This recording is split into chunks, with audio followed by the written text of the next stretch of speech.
It's time for Cutting Edge Consciousness with Freeman Michaels and Barnett Bain.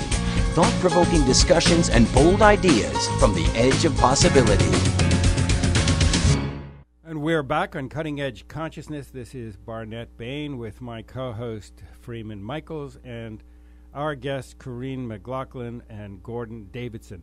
Before the break, Corrine and Gordon, you began to head into some of the territory that you cover in the book that has to do with this coming age, what you call this coming age of synthesis, which Freeman and I have referred to similarly as a mindset that shifts to being aware of the bigger picture without losing sight of the current picture. So with that in mind, what are the kinds of things that we can begin to expect and look forward to that out of which will resolve some of the current crises we're facing in economics and in climate control and sustainability, et cetera, things like time banks and microenterprise, et cetera, et cetera? Well, let me just also say, look around us right now, today. Everything is fusing and blending. We have hybrid cars, we have fusion music, that draws from all kinds of different types of music. We have all these mashups where you bring together video and music and, graphics and various things. You have holistic medicine, you have transpartisan politics, you have interfaith dialogues. So already we're seeing it like socially responsible business, doing good and doing well at the same time. All over the place we see these ways that previous opposites, masculine, feminine, women's roles, men's roles, all of these things are blending and fusing. And when you get stuck in this duality, you're kind of living in the past. We have to move forward into this new way of seeing things.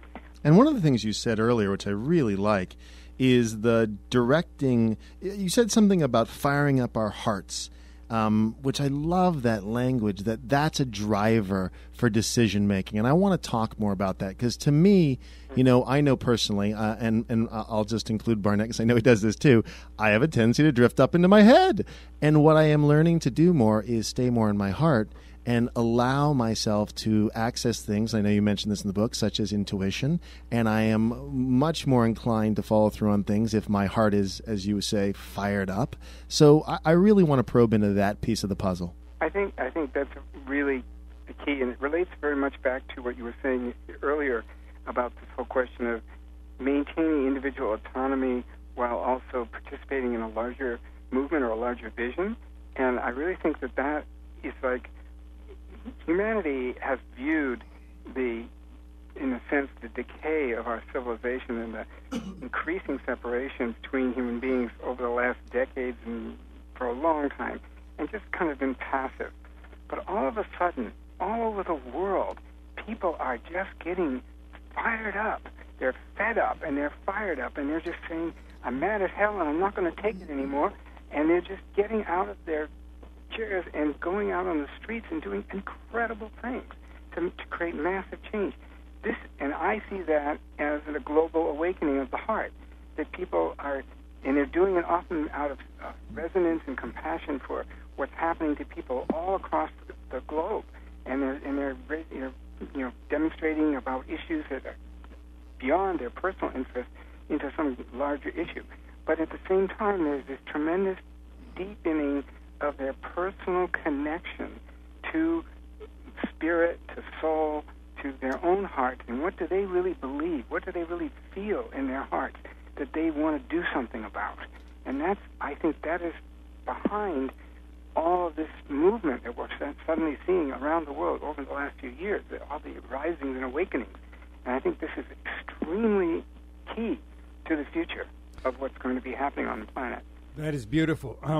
There is a frequency, an energy of hope and of optimism that is infectious and holds the boundaries of more and more of what can be possible. Yes. And when that gets fired up, things really begin to change.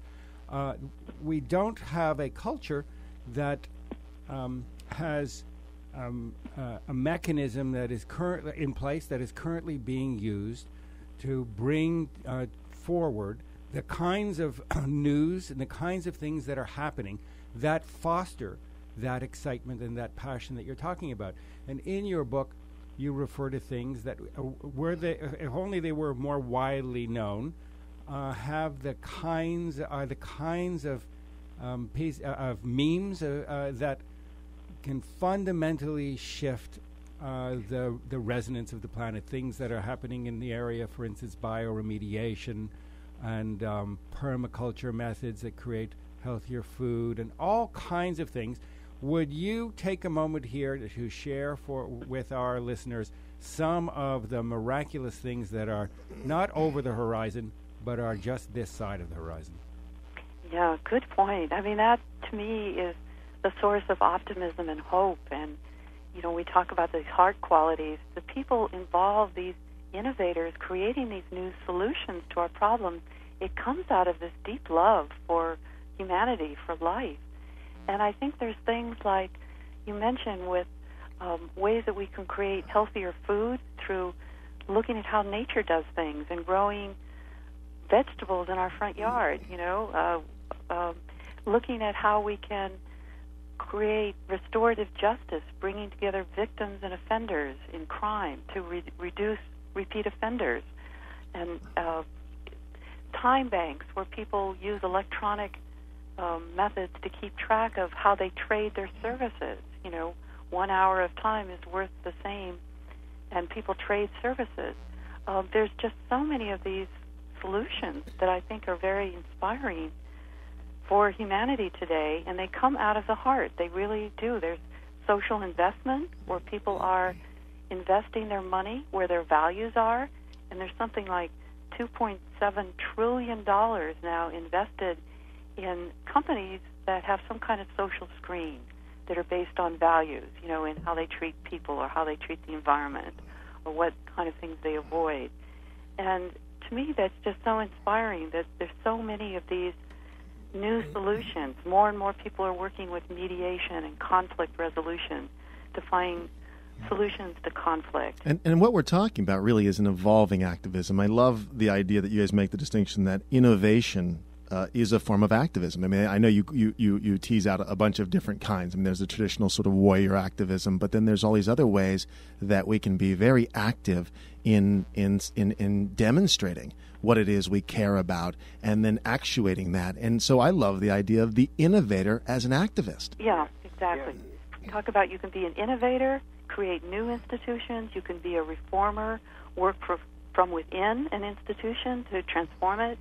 You can be a spiritual warrior, we call them, stand up to the evils, demonstrate, speak up, be a whistleblower, or you can be an exemplar and just work on embodying your values wherever you are. That's the one. I mean, that's the one that I think is incredibly, that's the be the change piece where, it's easy sometimes to slip into finding an enemy out there when, as Barnett sort of started the show with, oftentimes if we, see what's showing up in our experience as a mirror, it's a part inside of us. And so I think as we rectify that, or at least come to terms with it in some way, then that models so much. And modeling, I mean, I have little kids. They don't care what you say. My little kids want to see how I am energetically, this frequency level of how I show up in the world. As you say in the book, when you begin to develop a friendship with your subconscious and you begin to see that your subconscious is an ally and it will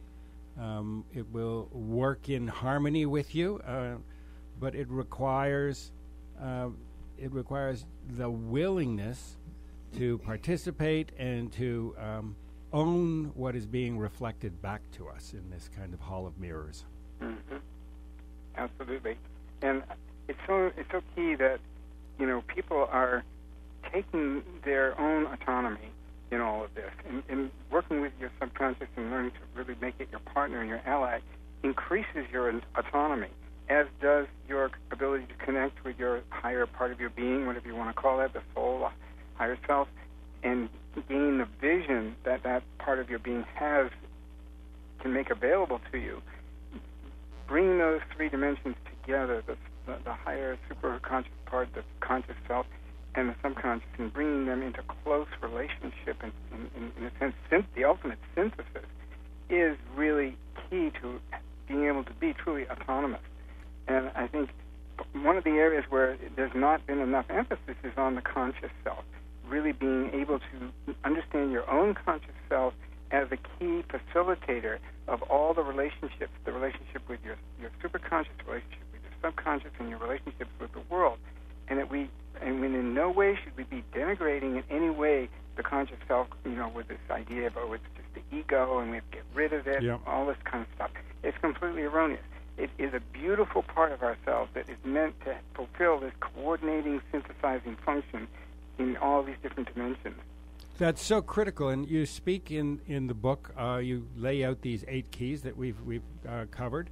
It is clear that this is not a linear sequence of events, but these are plates to be spun in a constantly dynamic, ongoing process, once for all and all for once. You get all of these plates spinning, and together they begin to birth an entirely new experience. And I think what we're talking about as well, and you seem to be alluding to it, is that I think we're growing in consciousness, at least I hope I'm growing in consciousness, to where I can begin to understand the complexity of things. I don't have to crunch everything down to either or. I can accept that things are true and not true at the same time. And there's more dimension to my perspective. And that, I think, is a huge offer. Then we don't have to make it us and them. We don't have to crunch everything down to who's right and who's wrong. We can allow for some nuance and some gray area. Right.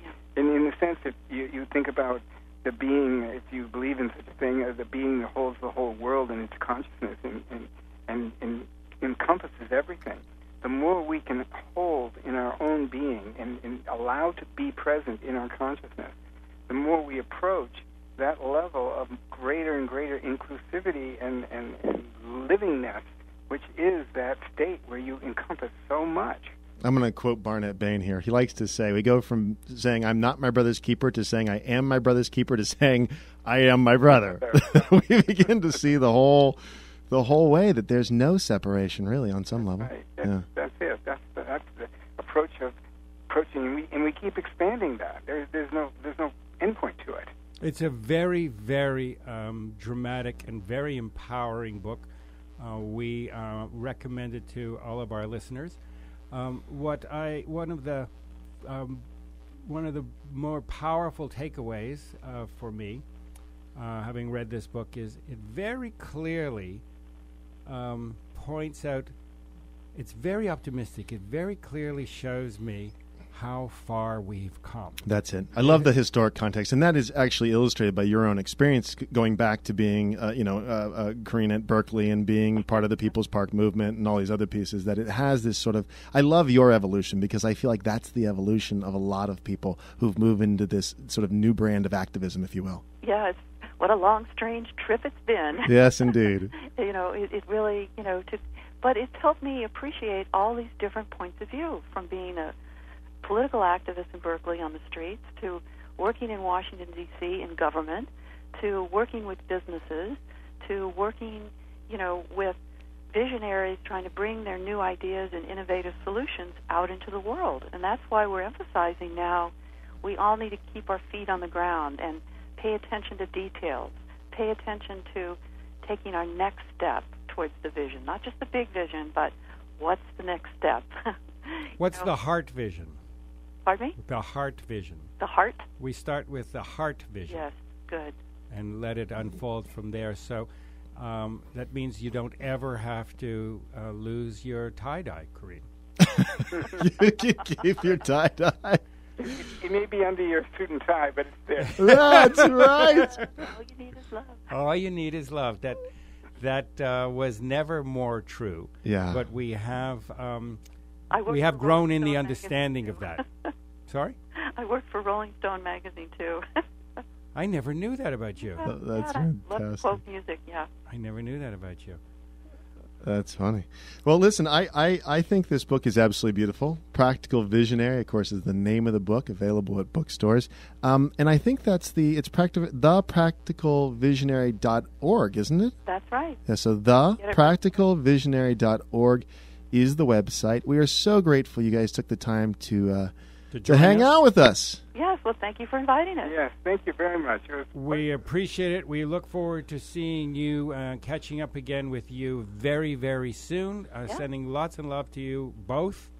And thank you for joining us here on Cutting Edge Consciousness. And for those of you listening, stay tuned because we'll be right back after these messages. Keep up the good work. Thank you.